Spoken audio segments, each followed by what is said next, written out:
on? I'm just out here kicking it. Honestly, I got some stuff that I need to mail off, and figured I'd tap in with you guys, see what's going on, see how everybody doing. And did live in a second. I actually had a video that I've been trying to post for, man, I don't know, maybe about 2 days now. Recorded it once, realized that the audio was completely terrible. I think, excuse me, I think I might have gotten maybe about 30, 40 minutes into the video, recorded it, put it into the editing app, started editing. Now, you know, when you edit it, most times, I'm not sure if y'all do it, but I know I don't do it. I don't go like completely through the entire video first before I start editing, because if I've kind of like, you know, skipped through, checked it out, and I'm like, okay, cool, this video is looking pretty good, I'm gonna go ahead and rock with it. Did the video, started editing, got maybe about 7, maybe we'll say about 5 minutes into the video, maybe 6. And if you do any type of editing on videos, you know that although you've been editing for 7 minutes, that 7 minutes could probably take you about an hour or 2 hours, depending on how well and detailed you're trying to actually make your video. So I'm recording and I get to about, like I said, maybe about the 6-7 minute mark of the video, and I realized that my air conditioner cuts on. Now, I'm using a new phone right now, so the audio and visuals are better when it comes to recording. I'm not sure how good it is right now, but as far as the recording is going, it looks really, really good. It looks a lot crisper. Audio seemed like it was a lot better, but I didn't have the actual attachment in order to work my microphones. So as I'm in the garage with the door up, the air conditioner unit cuts on, and the air conditioner unit is directly next to the garage. Now, I guess because it's going, you hear your air conditioner going and it pops on, you never think about it. So when it popped on, I never even paid any attention. I kept going, kept recording. I got to about maybe 40 minutes or so. I was all right, bet, I'm cool. Started recording, got done recording, started editing. Yo, what up, my guy? What up? What up? I'm good, man. 2A vet, man. 77, 2A veteran 77. Check his channel out for sure, man. Great content, great content. But yeah, man, I'm just letting them know about what happened with a video that I was doing about my pretty much my Minuteman loadout / Minuteman theory, and how it coincided over with the gray man theory, gray man idea, gray man setup, and all that. But like I said, man, I got into about 7 minutes of editing into about a 40-minute video. And then I realized the air conditioner unit cut on. And not only did it cut on, it didn't cut on for a few minutes. It literally cut on and stayed on for about 25, 30 minutes. So I feel like 25 to 30 minutes worth of content that I had recorded was just absolute trash as far as the audio is concerned, because it picked up the noise so intently that I was like, nah, I can't put this out. So I was kind of pissed about that. Like I said, I recorded the video. It took about 40 minutes. Started editing, got about close to an hour in the editing video, and then the air conditioner unit cuts on. I noticed it, and the audio just sounds terrible after that. So I was just like, bump it, scratch it, I won't do it. Was mad. Turned around, I think the next night, I tried to do the video again. I was doing it at nighttime. I was in the garage, had my little light on. It wasn't it. Like, I actually recorded like the whole length of time video all over again.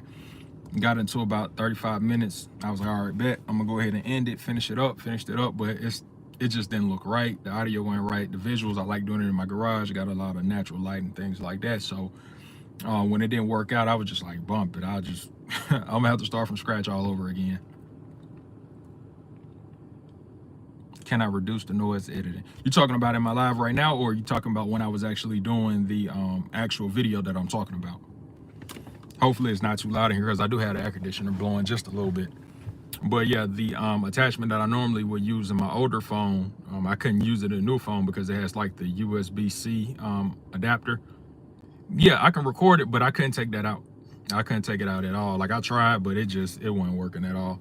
And then when I tried to, Big Beard, what up, bro? What up, what up? I see you on your fitness journey, man. I see you getting to it, man. I'm there with you, man. One of these days I'm gonna get back in there. I'm trying, man. I'm trying to get the flabby guns back together or whatever. Work on the triceps and all that. But I see you getting your thing, bro. And hey, man, much salute to you with that. Much salute. Like to see your post about that. Very, very inspirational. There you go. Especially because I've been watching your channel for a while, so I already know, like, you getting into it, like, you're serious with everything you do. So I know that once you get into it, you pretty much finna like dive deep into it. Pause. But Yeah, man, I couldn't reduce the noise editing like I wanted to, so I pretty much had to stick with what I had, and I didn't like it. I didn't feel like it was good for consumption for the public or the audience or what have you. So, like I said, I tried to do it again, and the next day, that night, I was in the garage. The echo was just kind of like irking me. I don't know if I hadn't taken my medication or what, but I was just like, I was so pissy from missing out on it the first time when I tried to do it that I was just like, I'm done, you know. So once I tried to do it again, it wasn't working. So I'm gonna go back, work it again. You guys stay on the lookout for that video, which is gonna be, like I said, it's gonna be my take on the Minuteman. Yeah, so my Minuteman slash Gray Man, but it's only slash Gray Man because when I started to do the Minuteman content, working on my opinion of the Minuteman theory, my ideas about, you know, setting things up for me specifically and how I feel like things should go and shouldn't go, you know, it just started to coincide over with the Gray Man theory, and I think that is an actual thing. Like, I don't think that if I look at anybody's content out here, I don't think that they'll have a Minuteman content, Minuteman concept without having to take an accountability Gray Man theory. And I say that because if you having some type of let me see, the beer secret, bro, I don't know, man. I don't know. It's kind of all right today. Like, I ain't really do too much to it. Walked out the house, went to the gun store, picked up a couple things. This is the morning beer, honestly. But yeah, I feel like that Minuteman slash Gray Man things definitely kind of coincide together with one another. As a matter of fact, y'all check out Big Bearded Warrior. I think you had did a video not too long ago about the Minuteman thing, about your Minuteman thing, if I ain't mistaken. But I could be wrong. But I want to say recently I seen some on your channel, whether you posted it recently or I was just like scrolling through your channel and saw one of your older videos and saw it. I can't remember at the top of my head, but I know for sure you have one. But yeah, when it comes to the whole Minuteman theory, like my whole idea of it was having that availability to be able to access your Minuteman, whether it's a Minuteman gym bag, case, bin, backpack, what have you. And basically it was like my top thing about that was pretty much just how accessible is it when it comes to having that Minuteman gear, because I know it's a lot of people, you know, like I'm in my truck right now. It's a lot of people who have kits and gear in their truck. So I guess you could consider that like your Minuteman loadout slash, you know, emergency response type of thing. You have people who have their Minuteman loadout that might be in your home, whether it's in your garage, your personal space, your bedroom, what have you. But my whole thing about the Minuteman thing was the most important part of it, as I put it in the hierarchy, was actually being able to access it. I think a lot of people might have the gear, you might have the loadout, you have your bin or what have you, but how easily and readily available is it for you to actually get to? I agree, because everybody doesn't live in, yeah, you're right, everybody don't live in the burbs. Like I switch in between living what I guess you could consider the suburban rural area, but if I take a drive like 5 minutes down the road, I'm kind of like back in the city area. So yeah, the boondocks. I guess some people say I live in the boondocks, but I'm from the city. Like, I'm from Birmingham, Alabama. So anybody who know about Birmingham, you already know, like, I'm just straight city as it comes when it comes to living. And then after leaving here, I lived in Virginia, in the 7 cities, pretty much all 7 cities in Hampton Roads, Chesapeake, Hampton, Newport News, Virginia Beach, Norfolk. I just didn't stay in Suffolk. That was pretty much the only place I never lived in. But anyway, I'm accustomed to the city everywhere. So when I take an accountability of something like having that Minuteman thing, I have to take into account the environment that I'm in, because what I'm wearing right now, like, I got a Harley Davidson t-shirt on, snapback, fitted snapback, tennis shoes, great like tactical pants or whatever. But when I'm having a Minuteman loadout or a Minuteman gear, Minuteman kit, what have you, once I go into the situation of having to say don gear or whatever the case may be, I actually have to have something that's pretty much compatible, or it's acceptable for the environment that I'm in. Hold on one second, I'm trying to cut my do not disturb on. Yeah, because when I do the do not disturb, if I don't have it on, somebody will call and like cut off the live or whatever. But yeah, that was my number one in the hierarchy, was basically like how readily available is your Minuteman loadout, Minuteman gear, Minuteman kit. Like, can you just instantly get to it, whether it's in your vehicle or in your home? My second part B to that was basically kind of like a once it's accessible and you know where it's at, you can get to it in a timely manner. Is it in a way of you having to take evolutionary steps in order for you to get it. And I say that in the sense of like, say you have your Minuteman at home situation set up, boom, but it's like in your attic. So that means you might have to go get your ladder. You might have to pull the ladder down. You might have to climb up there, you know, climb through whatever, or you might have it in your garage. You know, I'm in my garage a lot. You see some of my videos. So there's a lot of stuff packed in my garage. So I know some people might have, say, a Minuteman loadout kit gear or what have you. It might be up under a Christmas tree, holiday decoration bags, and you know, lawn furniture and stuff like that. It's really tucked away deep in the closet. You might have to move all of your clothes back, go through the back of the closet, climb down, you know, depending on how wide or you know, narrow your closet might be. Like my closet is pretty much like a rectangle. So when I walk and look in it, it goes outward like that, but it's fairly close. So if I were to have any, like I keep certain you know, gun gear, bags and stuff like that in there, but I also have like all of my clothes, jackets, hoodies and everything hung up. So if I need to get into something, I have to like kind of push all of that stuff down and go to it. Now that's not my situation when it comes to my Minuteman, you know, setup or where it sits, but I know a lot of people might have to have it like that. So like I said, my first hierarchy was how easily accessible is it, and then once it's accessible, do you have to go through a lot of hoops and, you know, evolutions in order for you to actually get it in hand. The next thing that I had when it came to that was, I'm trying to think, what was the next thing that I had after it been, okay, your donning. So how long does it take you to actually don your equipment? Because once some people open up their, you know, their, I will call it Minuteman, you know, bin, and you're ready to go get to it, you know, you're ready to get into action. You know, how long does it take you to actually put the gear on? How long does it take you to actually get set up? You know, you have people who are running plate carriers, people who are running chest rigs, people who are running battle belts. You got people that's running both or two, all three. You know, change of clothes, knives, bump cap. You know, they might be going through the whole shebang. So how long does it actually take you in order for you to, you know, actually don all of that stuff? Now, the plus part about it when it comes to the donning aspect of it, which I feel like is not as time sensitive as comparison to actually getting to it, is when you're donning it, I feel like it gives you time to assess what it is that you're about to get into. So for example, if I know that, say, active shooter in my neighborhood or something crazy like that, when I'm going to don that gear, I know I have a mindset basically of what I'm about to get into, so it gives me the time to prepare mentally and physically. But I think that mental aspect of having that time to really think, engage, you know, what you're about to get into, I feel like that's a life and death. I feel like that's a lifesaver, life ender, and I feel like it'll put you in the best predicament in order to, you know, achieve your goal and do what it is that you're about to do, because you're having, you know, that forefront of your mind is like, okay, while I'm putting these things on, strapping this on, strapping that down, put my boots on, what have you, you know, like, okay, I know what I'm about to get into. The second or third thing that I pretty much was talking about was how extensive is your Minuteman gear, your Minuteman loadout.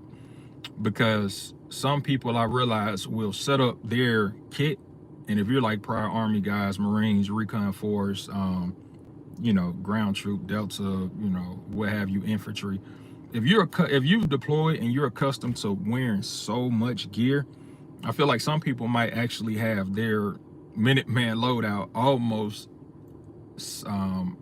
compatible to what it was that they might have had in the field.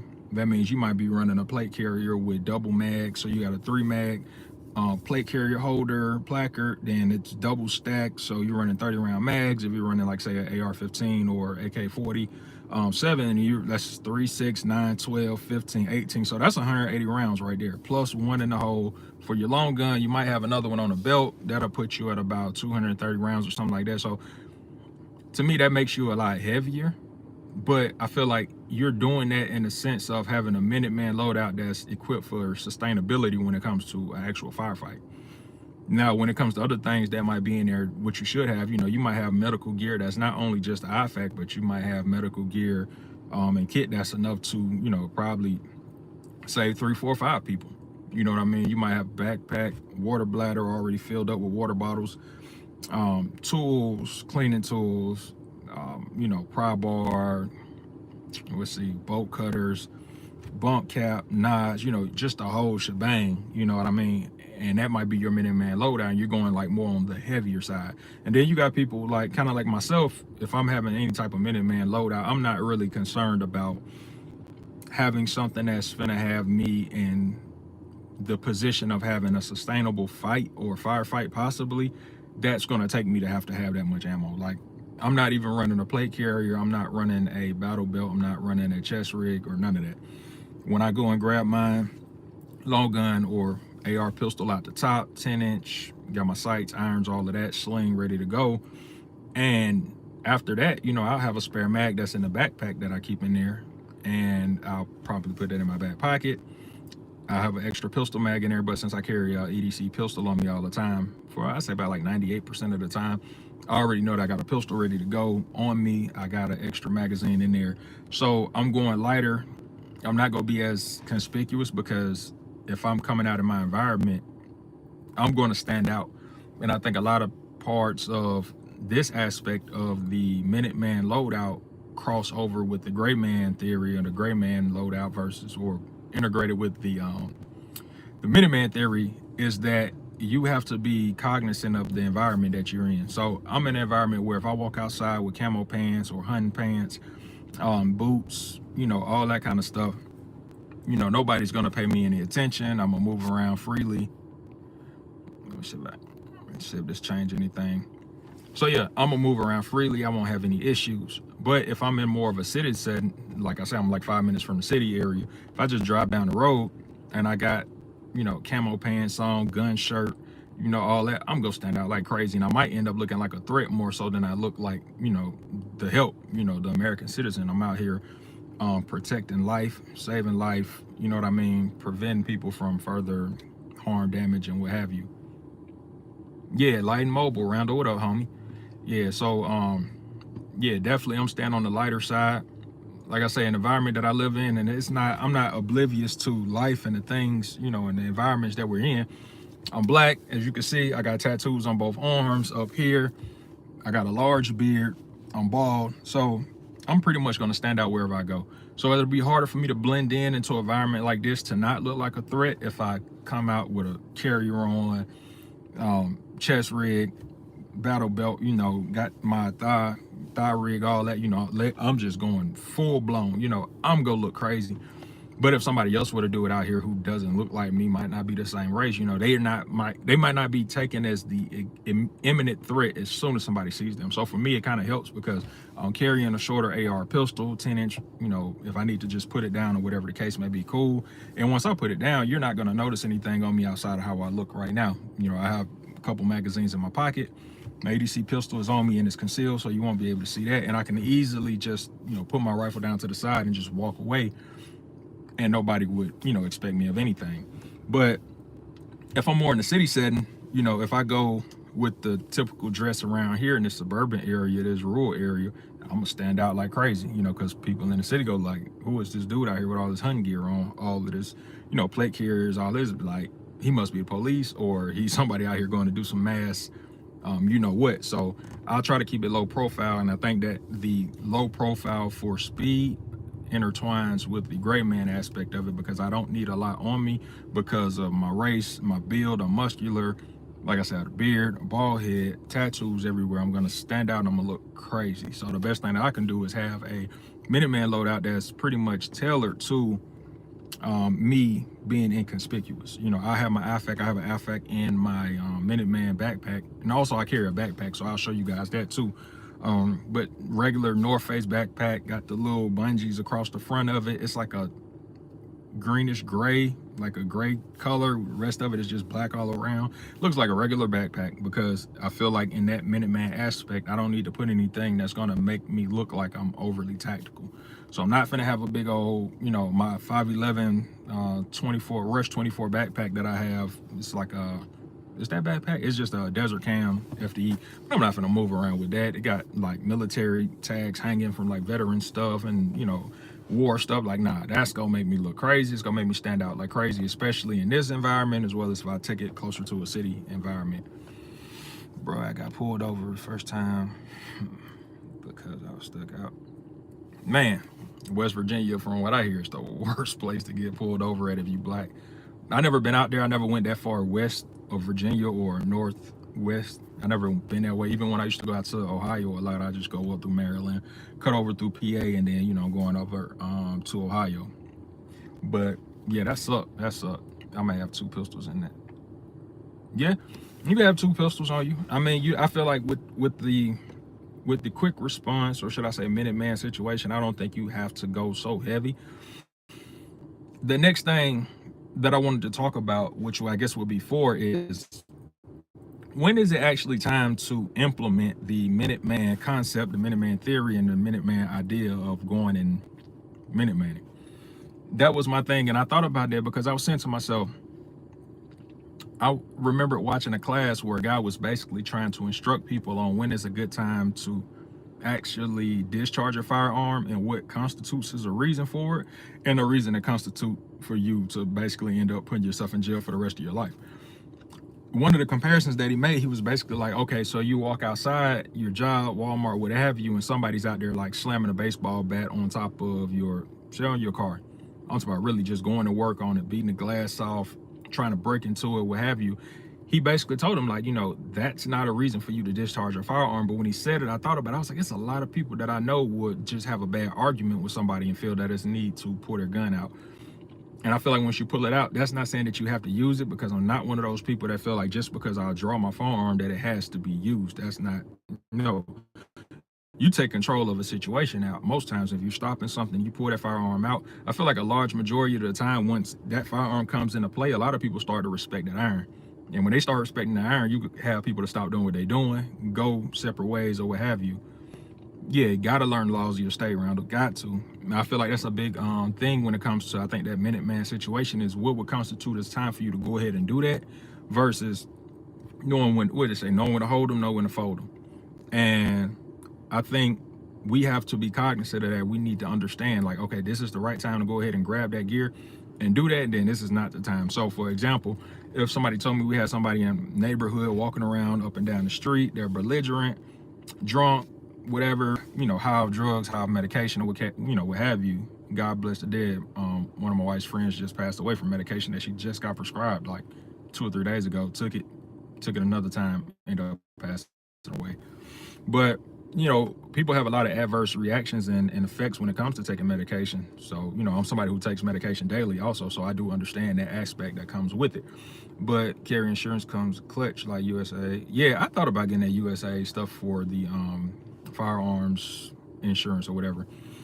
But my thing was, does that constitute for somebody to just up and just run and go get their gear and just don it and like, I'm ready to go right now? And I know a lot of people have that mindset. They're like, oh, there's somebody out walking around drunk outside going crazy. I'm going to get my ish. It's time to go. And sometimes, like, you need to understand, you need to have a hierarchy or a threat level. If you've been in the military, you understand the whole threat level when it comes to stages, you work yourself up to. So if I have something that's down at the bottom, it's like a green, there's no need for that. Call the police. Now, if you start to get to the yellow where they're saying, okay, somebody is out here going door to door, knocking on people's doors, looking for somebody who you might not even know. You might be like, I don't even know who Chuck Brown is, but somebody's going around knocking on doors. If you had that type of community where people are in contact with one another, you might have like the little Facebook groups or the groups and stuff like that. Y'all stay in contact. Somebody might call somebody or email somebody and say, hey, somebody walking around knocking on the door looking for a Chuck Brown or whatever. We don't even know a Chuck Brown here, but they're going like door to door knocking on doors. I don't feel like that constitutes as you going to like Minuteman, gear yourself out and get ready to go. Now, if you have your EDC like me, or you're somebody who just keep a firearm, within the vicinity of your home, that might be hidden in plain sight. Like I do have something that's hidden in plain sight, so it's not anything that has to get a safe combination put in. I don't have to move things out of the way. I can go and get it, but nobody notices where it's at, and no one sees it. No one ever sees it, honestly. And one thing with that firearm, I actually don't keep it with a round in the head, because I'm a very, very big advocate for keeping a round in the chamber and never operating in any other such manner. But when it comes to that particular hidden in plain sight firearm, because I know that me and also my wife knows where it's at too, I feel like that time to go and grab it and rack around will give you enough time to really start to continue to assess the situation, especially if it's something that's going on outside of the home. So I don't keep one in the hole, but I keep the hammer dropped on it. So once you go and get it, the trigger's already depressed. So once you get it, you pretty much just rack one back, and then you're ready to go to work. But I feel like if somebody calls and says like, hey, we got a person, what up, ammo, what up? Yeah, I appreciate it, man. Yeah, I'm trying to make some solid points, my way of thinking about it. Now, if I get that community call and somebody saying like, oh, it's somebody walking around doing that, then I'm like, okay, cool. Still not reaching that threat level. I say maybe we're going from green to yellow-ish, maybe. Now, if somebody says that, yeah, there's an armed person, and people know that they're armed, they can see that they're armed. They might have it on them in hand, or they might have it on their person, but you can tell that they have a firearm on them. And they're telling me that, okay, well, they're walking around the street, they're walking up and down the block and stuff like that. Okay, now we're getting into that, what I consider like yellow reddish area at that point. We're getting to that yellow red. I might go ahead and pull it out. Because now if you're walking around jeopardizing the safety of my community, people that live in here, I got friends that live in here, friends that got kids, family, and all that. So if I need to go ahead and get ready to prepare myself for something like that, then it's like, all right, bet we're getting into that that yellow red area. Now it's time to go ahead and possibly, get that stuff going. Also, you always want to phone in police and let them know what's going on. And if I'm gonna phone in police, especially in my environment, in my neighborhood, I'm gonna let them know like, yo, I live at such and such address, black guy, armed person out here. I'm a prior military combat veteran. I'm trained. I look like this. I'm wearing this. So if you see me out in the police pull around, relay that message to let them know that I'm out here just as much trying to protect my neighborhood as they are trying to serve the community. And they can't always be there exactly when stuff happens. So it takes citizens like ourselves who are not only armed, but educated and prepared to handle those type of situations. So, I'll let that be known. But once you start getting into that yellow reddish area, I might go ahead and grab what I need to grab. But like I say, my kit isn't so extensive, so it's not gonna take me long to don it, put it on. I grab my rifle. I'm not gonna probably take the backpack because it's in my neighborhood. So my sustainability of feeling like I'm finna get into this large gunfight, now I'm not worried about that. I might grab the one mag out the backpack, put the sling over my shoulder, and go out my garage or my back door, hop over the fence or go through the fence. And and go from there. If I can see them on my block, I'm gonna probably go through the backyard anyway and look through the cracks of my wooden fence just to see what I can see, because if I can assess the threat or engage somebody and I can have the upper hand in, the element of surprise, I'm gonna take that, because the element of surprise is gonna always win anyway. What we say?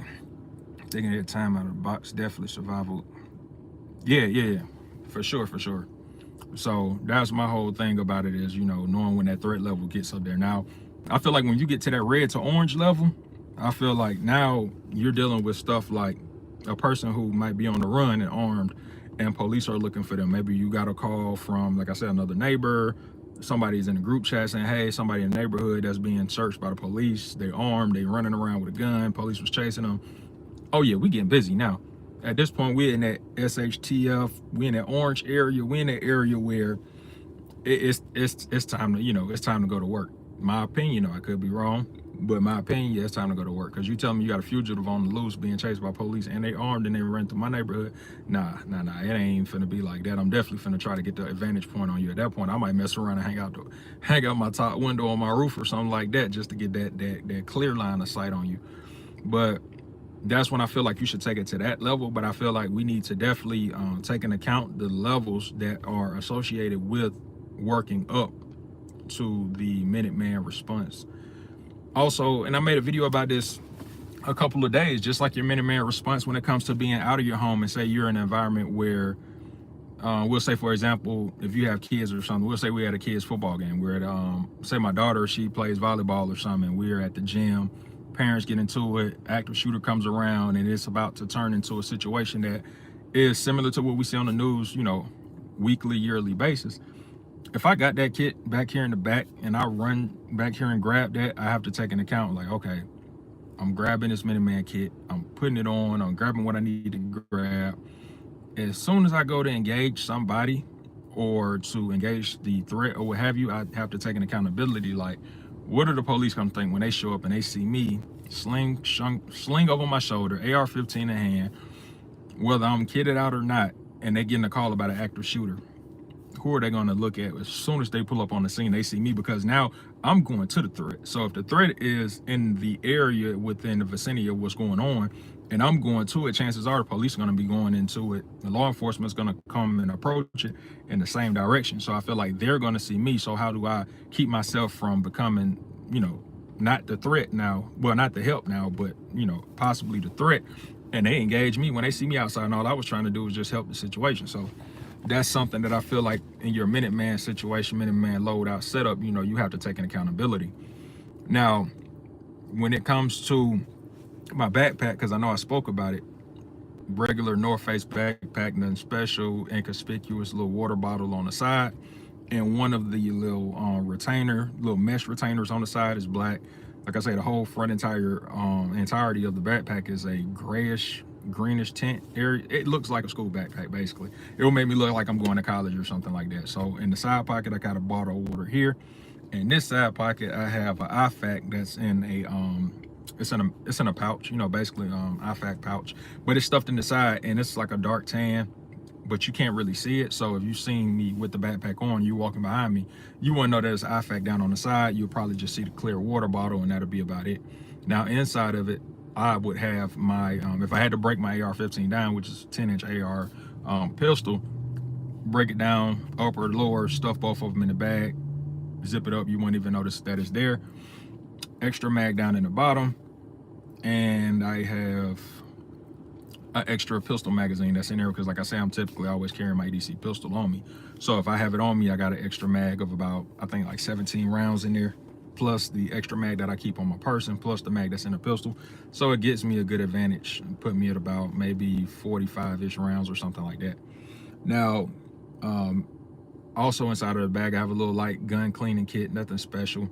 A few parts, little miscellaneous parts for like taking out screws, little Allen wrenches for different sizes for the optic, and for the, I forget what the other, but it's little tools. If you're using, if you put on a lot of parts, you've installed a lot of parts, then them Allen wrenches at different sizes go come into play, and you go always need them boys. So I keep those, little spray cleaning kit, little brush to clean it out, IFAC, couple of zip ties, but the small zip ties pretty much for wires and stuff and like that. Nothing extensive because, like I said, I'm going on the lighter side when it comes to my Minuteman situation. So I'm not looking for sustainability for long, extensive periods of time. I got a water bottle on the side. I got a water bottle inside of the backpack in itself. That's it. I don't need anything else because this particular Minuteman situation that I have that I'm speaking of is actually in my home. So if I'm going to grab it and I'm leaving out of my house, chances are I'm probably gonna be in my neighborhood.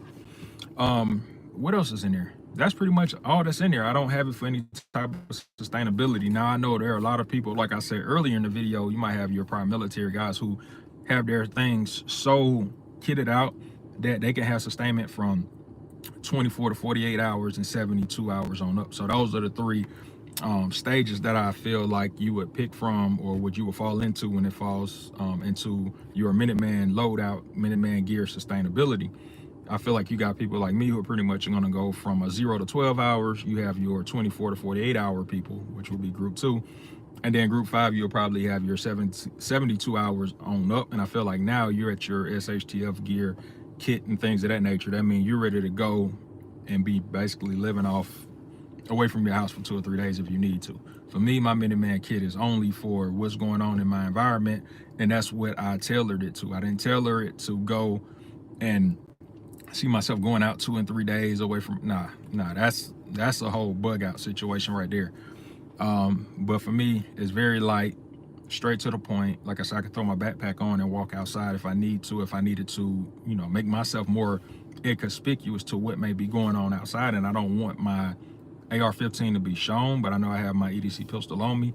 Break it down into 2 parts, the upper and the lower, put them together, put them in the backpack, zip it up, put it on my back, and I could just walk through my neighborhood now. Yeah, I'm armed, but you wouldn't know it. I just look like a regular person walking through the neighborhood. Plus, a lot of people know me in my neighborhood, so if they see me, they go beep, wave, or what have you. So I know I can flag down anybody who's driving up and down my block, and it might be like maybe 30, 40 houses on my block. But I know maybe 60% of the people by face value and conversation, and maybe the other 40 are just, wave and nod type of people. But we got a close-knit community. We communicate with each other. We go to each other's houses on Halloween. They see each other's kids. All our kids go to school together. Everybody's around, pretty much involved in kids and school sports and PTA and all that kind of stuff. So we're familiar with a lot of people around here. So to see something out of the norm is very, very easy. But like I said, I'm going super light. I'm not planning for any type of extended sustainment for any type of reason. I don't need the extra food and anything like that. it's just not necessary for me. Now, for other people, you might need that if you're in the city setting. I feel like I have something that's set up for somebody who might be more in the city setting, but that's mostly because of how I look and the perception that I might give off if someone sees me out. I don't want to look too combative. I don't want to look too tactical. So, that's just something that, like I said, I take in accountability, and that's why I feel like certain things cross over into that gray man aspect. And also, if you're in more of that city setting, you have stuff to think about, better hiding places and, stuff like that you have to worry about, but you can't use to your advantage because parking decks, other buildings, grocery stores, churches, all that kind of stuff. You got a lot of that stuff that's within close proximity to you, and you got a lot of traffic, a lot of eyes and ears that are always around everywhere. So, having that Minuteman response in the time where you need to have it and you're in that type of setting, those are the things you could take in accountability. You can conceal yourself well, but also you don't want to make yourself look like a sore thumb if something is going on and you're going to make that response, and you don't want to be perceived as the threat. You know what I mean? So you got to know, like I said, when to hold them, when to fold them, what gear to use, when not, what gear not to use. So if I'm finna go and engage something, but I don't really want to come off as super aggressive, and I might be more so trying to assess and do recon for a situation, I'll leave my AR-15 in the backpack, break it down, put it in there, and then I'll just walk around with the backpack on. I got my EDC on me, and I might be able to, better observe what's going on, who I need to be looking for, whatever threats out there, what have you. That's pretty much it, honestly, man. Like I said, that's the video that I wanted to do. If I think about doing it still, I'll still go out there and do it, but it's pretty much a breakdown of what the video will be about. I'll give you a more in-depth look at what it is that I keep in my Minuteman backpack, and it's all in a bin, actually. So also I have boots in there. I have a pair of tactical boots that I can throw on, because typically I'm wearing tennis shoes, but if something like that happens, I'm instantly like taking the sneakers off, going straight into my boots, zipping them up. They got the size. They some Bonneville. I forget. I think it's Bonneville. We had them when I was in the Navy. Those were the one that we were issued. Bonneville. I really can't think of that name right now, but they some dope little tactical boots or whatever. I just toss them on, zip them up, keep an extra pair of socks inside of the shoe, inside of the boots that are rolled up, and I have it in kind of like a burrito roll with rubber bands, and basically it's a pair of socks, a heavier t-shirt, and then it is a camo Ralph Lauren like dad hat or whatever, and I got them all rubber band together. So if I need to, put on a new shirt, change a hat, put the hat on, fresh socks, because you always need fresh socks. And then also next to the socks, I have a fixed blade that's in a sheath, which is by Gerber. It's a fixed blade field knife. I forget the name of the actual knife model itself, but I think it's like a 6 or 7 inch blade, non-serrated, and I can put it in the back pocket, front pocket. It can very well be concealed, but I want to have that blade on me if I need to. So I just pretty much grab it, and you'll see the setup. Like I said, when I show you guys the bin, I'll probably put some pictures up of it. And as soon as the bin opens up, you'll see AR-15 sitting right across the top. Backpack is laid down on the side. In front are my pair of combat boots. Inside of the boots are my burrito roll with the shirt, socks, and hat. And then next to those are my field knife, which I pretty much just pull out, put it all in my pocket. And if I need to change, I will. More than likely, I probably won't, but it's just there just in case, because something might happen where I'm not properly dressed in the moment, and I might not have that time in order to go and like put shoes on, put a shirt on, because I could be downstairs in a wife beater or a shirt, depending on what you want to call it, or no shirt, sitting in my room or what have you, slides on, shorts or whatever the case may be, but something happen, breaks out, it's like boom, crack the bin on, stuff my feet in my shoes, knife in pocket, throw a t-shirt on, throw my hat on, get ready to go to work. And that's it. It's not extensive. Like I said, it's not intended for any type of super long sustainment or anything of that nature. It's quick and to the point, very accessible, easy to get to. It's in my man cave. And yeah, that's it, man. So like I said, that's the rundown for my Minuteman kit, which I said kind of collides over into that gray man theory situation. But let me guys know, you guys let me know in the comment section on this live how you're running your kits, whether you're going heavy, you're going light, you're going sustainment for a short period, you're going sustainment for a super long period in case you have to really get up out of there. Oh, and another thing, I didn't get to the other red aspect on that hierarchy level, and that's when you got the riots and protests and stuff like that going on, because when that stuff get to kicking, you really got to be prepared for a lot of craziness. Now, if you like me, and kind of like my guy Big Beard Warrior said, you're in an environment where stuff like that happens in the more major city, urban areas, you're probably not going to experience it, because it's probably not going to reach out to here in these type of environments, because it ain't enough going on for people to really bring their frustrations out here. But I remember I think it was when the Michael Floyd situation, I think, not Mike Floyd, what was the guy had his knee on his back? I forget what his name, George Floyd, there you go. And when that happened, I was surprised being out here in Birmingham, and I lived close to the city at the time. I maybe was like one exit away from the city. If I just hopped the highway, go down maybe like 3 minutes, hop right back out, and I'm like right in like the city in the hood. And I seen them downtown. I'm talking, they was tearing up everything. And it was crazy because we're watching it on Facebook Live, and you're seeing people who you actually know in the comment section, as well as people who you actually know that are out there riding, looting, tearing up stuff, crashing bank windows, all that kind of stuff. And I feel like once that stuff starts to happen, if you're living in that environment and you know there's a possibility of a riot to ensue, I don't got no problem with people protesting, exercising their First Amendment right, exercising their, right to protest and petition, free speech, do that. But once it started to get to a violent situation, then I'm like, okay, you don't know where the mass mob can go, because we had the riots in Chicago back in the day, the riots in Watts, and all type of other riots and protests and things of that nature. See what you had Seattle up there with they little zone that they blocked off. That was crazy.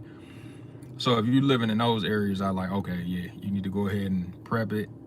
At this point, you like, yeah, if you close to that, you need to go ahead and get ready, or just get completely away, because your first weapon of choice, your first God-given weapon basically is that noodle up there.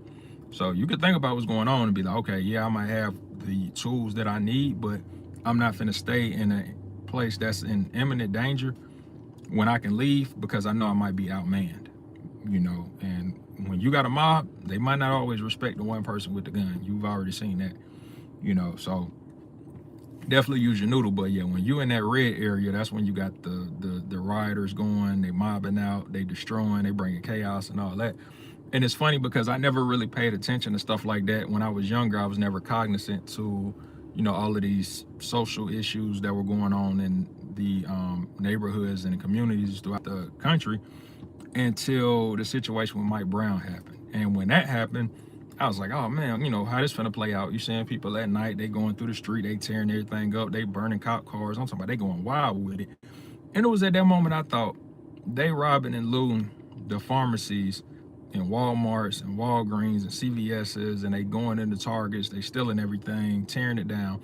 What if my kid or my wife or my grandma or somebody like that needed some type of medication, and they needed to be picked up, maybe because things were getting too wild, coincidentally, maybe they were sick, and now I can't get it because people that went and rioted and looted and tore up everything and stole everything, and now it's not safe. Police are pretty much probably being dispatched to certain areas to pretty much block everything off, so now you can't get in anywhere. You have to go and drive an absurdly amount of distance to go and get something as simple as cough syrup or something like that. And now you can't get it because people who decided to exercise their First Amendment right are now out here being the criminal element of society. So after that Mike Brown situation happened when I was younger, I was in my younger 20s too. I think I might have just gotten out the Navy. And I remember watching it on CNN, because I was a big CNN head back then. Don't know why. But yeah, I watched that unfold, and I was just like, man, these folks is really tearing this up. And I'm like, if I needed to go get some medicine for whoever, I needed some groceries, whatever, it's like, I can't even go do that because y'all tore everything up. I can't go to the ATM because everybody out there tearing the bank up, trying to get inside and snatch the ATMs out, so I can't go get no cash out. People flooding all through the through the convenience store parking lots, 7-Eleven parking lots, the Wawa parking lots. Mass cars out and turn into a party on one block. Next block over, they over there riding and tearing up and burning police cars. So when I started to become cognizant of the reactions that people were having behind a lot of these police involved shootings and stuff like that after the Mike Brown situation, I was just like, I can't support that at all. Like, I get when people want to, voice their opinion, go to City Hall, scream, yell, let people know what's going on, let them know how they feel. But once you start becoming a criminal element in society, I ain't got no love for you at that point, because if you jeopardize the well-being of my family and me and our ability to move freely about the country, if we're not, we're citizens out here, we shouldn't be restricted to be able to go certain places just because other people are a criminal element. Now we're being hindered. I ain't with that. I ain't with that at all. So yeah, that's that level when you're in that orange level, and I feel like if you're at that level, it's fight or flight at that point. And I feel like use your brain, get out of there if you need to. But when you get to that riding mob type of protesting area of the hierarchy and you implement that Minuteman kit, it's about time to know that you're probably about to put yourself in a situation where some rounds about to have to go off, or you're about to have to burn some gas, because you're going to get far, far away from what's going on. That's one of the big reasons why I wanted to move away from the city. But I'm not one of those people that say, oh, well, I'm moving away from the city because crime and people and this and that. And I just don't, because you got those people that be like, I don't like people. I just want to be left alone. Most of the time, the people who say stuff like that, as like, I don't like people and I want to be left alone, are the people who nobody cares about anyway. It just makes them make themselves feel special. Like, nobody cares about you. Nobody's watching for you. You, the person who sits in their garage and works on guns and makes jerky and watch SHTF videos all day and build out this illustrious kit and gear and surplus of extended sustainment, nutrition, and food and water, gallon jugs, and nobody's paying attention to you. Nobody cares about you. Nobody's bothering you. So yeah, those people are weirdos. But if you're just a regular person, I get it. Get away from the area, because you don't want to be around people who just do dumb stuff for no reason, and you have unnecessary drama, unnecessary crime, unnecessary issues. I know it got a lot to do with a poverty level, education level, career, job, unemployment levels and things of that. Not so much unemployment, but how much actually people are making. So I guess you would put that into a tax bracket kind of thing, because you can have a community where everybody got a job, but nobody got a job that's paying them over $40,000 a year. So now they resort to other things in order to compensate for funds that they actually need for other stuff that might be necessary or not necessary. It could just be because of their wants and desires, and they say, hey, I need an extra $10,000, so I'm gonna go steal something to get it, for something that you don't need, but yeah, hey, you want it.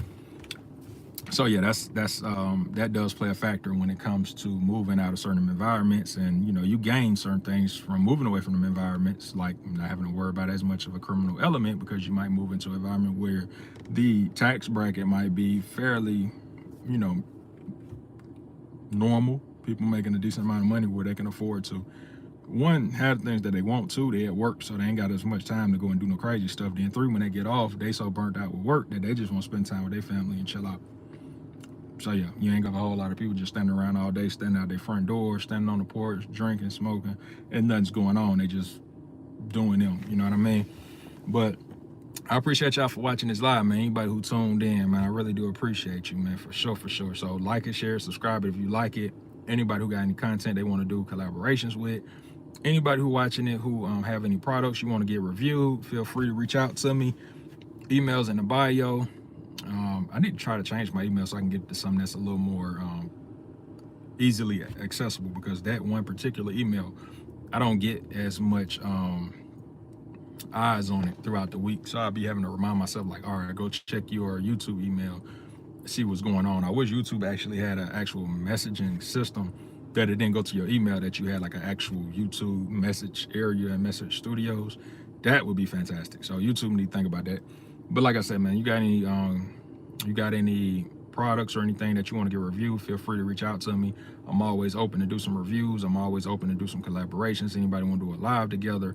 I actually want to do a collaboration live. So Big Beard Warrior, if you watching, bro, like, I love to link up with you and get us like a little collaboration live popping off, because you the homie, man. I've been rocking with you since I think I started this. You was like one of the first people's channels who I came across and was like, oh yeah, homie on it for real. So yeah, man, I'd love to catch up with you and do some and a host of other people on here who definitely, you know, kind of help support me and help push me and give me that confidence, and also help give me direction in this thing since I started it. So I really do appreciate you guys. And like I said, man, like, share, and subscribe to the video.